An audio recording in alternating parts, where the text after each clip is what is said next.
Kanjirappally Amal Jyothi engineering കോളേജിലെ food technology വിഭാഗം 2ാം വർഷ വിദ്യാർത്ഥിനി ശ്രദ്ധ സതീഷിന്റെ മരണവുമായി ബന്ധപ്പെട്ട് യഥാർത്ഥത്തിൽ അവിടെ സംഭവിച്ചത് എന്താണെന്ന് വ്യക്തമാക്കുന്ന പ്രസ്താവന പുറത്തിറക്കി കോളേജ് മാനേജ്മെന്റ്. 2023 മെയ് മാസം മുഴുവൻ സർവകലാശാലയുടെ പ്രഖ്യാപിത അവധിയായിരുന്നതിനാൽ ജൂൺ 1-നാണ് ശ്രദ്ധ ലേഡീസ് ഹോസ്റ്റലിൽ എത്തിയത്. പിറ്റേന്ന് രാത്രി റൂംമേറ്റ്സ് അത്താഴത്തിന് പോയ സമയത്താണ് 8 മണിയോടെ ശ്രദ്ധ ആത്മഹത്യാശ്രമം നടത്തിയതായി കാണപ്പെട്ടത്.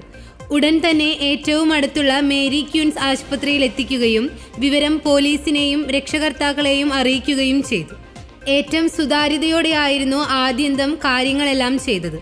നിർഭാഗ്യവശാൽ ശ്രദ്ധയെ രക്ഷിക്കാനായില്ല എന്നും കോളേജ് അധികൃതർ പത്രക്കുറിപ്പിൽ പറഞ്ഞു. സംഭവത്തെ തുടർന്ന് തെറ്റിദ്ധാരണ പരത്തുന്ന കാരണങ്ങൾ പലതും പ്രചരിപ്പിക്കുന്നത് ഏറെ വേദനാജനകമാണെന്ന് അധികൃതർ പ്രതികരിച്ചു.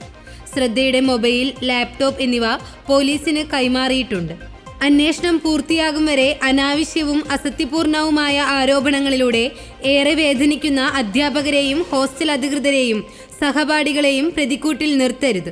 സുതാര്യമായ അന്വേഷണത്തിലൂടെ കാരണങ്ങൾ കണ്ടെത്തണമെന്നാവശ്യപ്പെട്ട് ജില്ലാ പോലീസ് മേധാവി കെ കാർത്തികിന് കത്ത് സമർപ്പിച്ചതായും സർക്കാർ നിയമ സംവിധാനങ്ങളുടെ ഏത് അന്വേഷണത്തിനും എല്ലാ സഹകരണവും നൽകുമെന്നും മരണത്തിന്റെ യഥാർത്ഥ കാരണങ്ങൾ ഉടൻ കണ്ടെത്തുമെന്ന് പ്രതീക്ഷിക്കുന്നതായും മാനേജർ പറഞ്ഞു.